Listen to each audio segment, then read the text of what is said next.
coming from. So I tell him, allow me just end this here. We are going to church. Let's talk when I'm from church. But I can tell he really wants someone to listen to him. So when we came back in the evening, in church also you have people that would want to talk to you for counsel, for prayer. I have many children, 6 children and not few children in this age. Today if a woman gives back to 2, the third one, they're protesting. So I have 6, and they are do, re, mi, fa, sol, la, ti, do. So I have to attend to babies, attend to church members. Taking them to church is like taking a choir to Nairobi. So coming back is the same stress. But I love it because that is what motherhood is all about. So when I come back, we have to start washing utensils. You know how Sabbath evening looks like in a typical Adventist home. The things you carried to church, the ones you left in the morning. I'm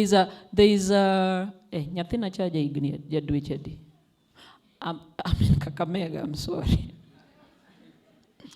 Our last one is 10 months old. So there's a 10 months that must be birthed and fed as the ones she follows, twins, are all over. We are hungry and they have not bathed also. There is a lot of bathing. Bathing in my house looks like washing clothes for 1 week. Okay? So there's bathing, there's cooking, there's everything. By the time we are done, we want to go sleep, you hardly have the strength to listen to someone who's hurting somewhere, and you have to listen for more than an hour. So I saw that call come in, and I deliberately ignored it because I knew I would be talking to him while dozing. So he called again on Sunday. On Sunday, I had a distress call. This one now had to come in person, so I couldn't attend to this one. In the course of the week, I decided to pick his call. And it says, I just want answers to 2 questions. Whether I should quit my marriage and remarry for the reasons I will give you. I said, okay, I'm listening. They say we are married 10 years. And I've never known the joy and happiness that comes with marriage. My marriage has been, my wife disappears 1 year, comes back. Disappears 3 months, come back. Disappears 6 months, comes back. So there's these women who are fond of, you just do a little mistake, they go to their parents' home. Naenda quit. Me, I tell them, go. In fact, I can help you pack. Go. Sai maisha ni ngumu, mtu anaenda afanye nini? Yeah, if you go, you cut down on so many costs. So many costs. Getting a husband today is very difficult, and particularly one that can take care of you. Today is women taking care of what? Men. And in fact, they have accepted willingly because men are not there. What we have are boys, not men. And I hope you know the difference. And that is how we have raised society today. We are raising boys. We are not raising men. So if you have one that is willing to stay with you, just be a good woman. So she decided to leave. So I asked him, what is the problem of the moment? And he says, I decided to sit her down and ask her, why do we keep fighting? Why can't we live happily and peacefully? And she doesn't want to talk. Akona madharau mingi sana. But Pastor, I'm not a man that looks into a woman's phone. But I don't know what happened this time. So she left to the kitchen, and she left her phone next to me in the bedroom, and then it lit. You know the way the phone can go on when there's a message or something coming in. You know, phones today will give you a snippet of what the message looks like. So it went on, "How are you, sweetheart?" I said, but I thought I am the sweetheart seated here, and I'm not the one who has sent the what? The message. I said, "Sweetheart." So when the lady came back, he decided to ask, "Who is this texting you, calling you sweetheart?" And I'm not the one that has texted. Je, ukishikwa unashikamana. She said, ni friend yangu tu Job, tumezoeana, ananiitanga hivyo. Muna urafiki gani na ama hajaoa? Sasa yako na bibi yake. Na wewe una bwana yako. Ndio. So ni urafiki gani hii mko nayo kazini mpaka ikafika mnaitana nini? Sweetheart. So they had a quarrel that night, and she decided to call the man and tell him. Funny enough, ukishikwa unashikwa kila wakati. So he overhears her call the man and tell him, "Omakwa, tumeshikwa." So amechukua namba yako, akikupigia just play it cool. You know, you hear your wife tell someone. So he decides to call. And the guy says, ilikuwa tu mchezo, usichukue serious, hakuna kitu.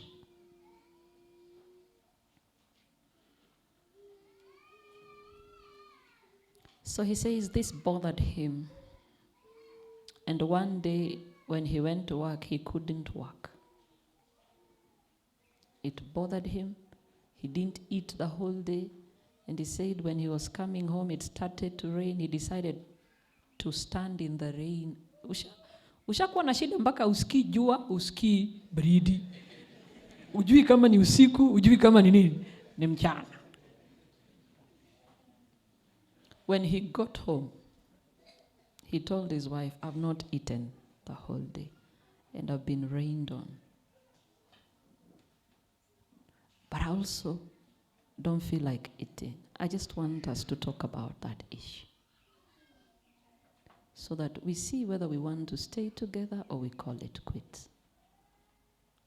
So he asked her to sit down, and she sat. And he was talking to her like, "Ukimaliza, ufanye nini? Uniambie." So she began to doze in the seat as the husband speaks. And he woke her up. "Si ninaongea na wewe? Si nilikwambia story imeisha? Kwa nini unaiamsha tena? Si tulikwambia ilikuwa tu jokes. Kwa nini unataka?" Hey. You know, normally when a woman talks to you like that, either you don't have money or you are younger than her. Those are the only possible things. It's either you don't have money or you're younger than her. So I can tell where this is heading. I can tell. So he decided to lift all seats, viti yote isimame, sofa set, so that she cannot sit and doze. Kabeba yote juu. And she decided to walk out on him, and he grabbed her. So they began to fight. So he grabs her, she kicks him. Grabs her, kicks him. Finally kicked him on the wrong place, below his belt. And he got mad. Terribly beat up this girl like nothing. Her eyes were swollen. That is when you'll call in GBVs, gender-based violence activists, who do not even understand how the war began. And then you'll see her post her face on Facebook and say, "Should I go or stay?" And commenters who don't even know where it began, you'll hear them comment and say, "Kwani lazima ukae, si uende. Kama utaki kuishi na mtoto ya mtu, si umwache tu aende kwa upole. It doesn't need to get here." You know, they don't even know how it began. And she went to the police station and sued her husband. They came for him from the house. Funga pingu, put him in. he bailed himself out 60,000. 60,000 yenye tungenunua simiti tujenge nini? Nyumba. Tumewacha kwa polisi. So when he came into the house, this traumatized their son, the eldest, because they can't imagine how police walks into their house, handcuffs their father, and goes with it. There are things you don't need to let children see. They will hate you with all their lives. So in the morning, they didn't talk. He just saw her park as usual, because she's used to parking. Just parked and said, I'm going. And she left to her place. He tells me, Pastor, this is a woman I married with a child. Okay? This is a woman I married with a child. I will not tell you everything. This is a woman I married with a child. So we have 2 sons with her. Her daughter is 14. My son is 10. And the other boy is 4. So I asked, how old is your wife? And they kept quiet. I said, are you there? I said, yes, Pastor, I'm here. How old is your wife? Say, she's born 85. And you? Born 88. So I was right. For a woman to move you like that, she must be older than you. And I keep telling boys and men, stop dating women older than. And they say, Pastor, we only have an age difference of 1 year. 1 year age difference between a man and a woman is like 10 years difference.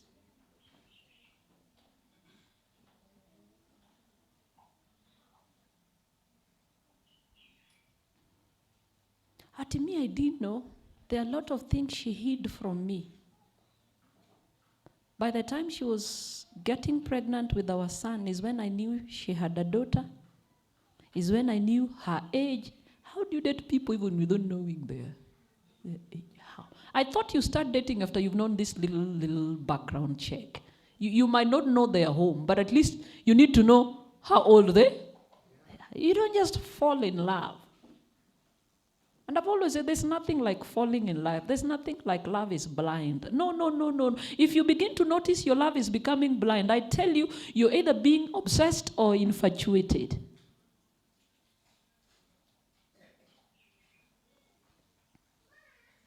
So when Elder Ngienda called me and said, Pastor, we are celebrating 30 years. I remembered that story because as the guy talks to me, he's from home, their home. These are people in Nairobi, and he's from their home. They had been called by parents to sort out the mess. So the girl traveled with people from their home to the boys' home to sort out. I tell you, don't be in the habit of having third parties sorting out your what? Your marital problems. And looks like the girl told a different story back at home, so the father is set. Whether we discuss what or what, separation is the solution. So when they get there, the brother to the girl says, I know you. You are the one with the problem. We unasumbua mvulana ya wenyewe. And uncle says, my brother sent me to tell you that you need a break. That is the danger of having third parties. Speak in your affair, and they have no idea what transpired. The mother of the boy is telling him, Nyathina, Isechandrigaming, my son, you have suffered a lot. There is a girl here, a nurse, you can marry. The nurse is already in the home. Kunaendanga hivyo.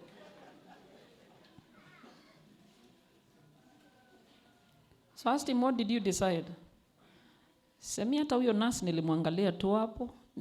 Wavulana ni wachache na kukumbusha. Kuna watu wenye wako tu standby, wanangoja uachilie tu hivi. So I asked him, what did you do with the nurse? I couldn't even gather strength to have a conversation with her. Tuliangaliana the whole day. I decided to board a vehicle back to Nairobi.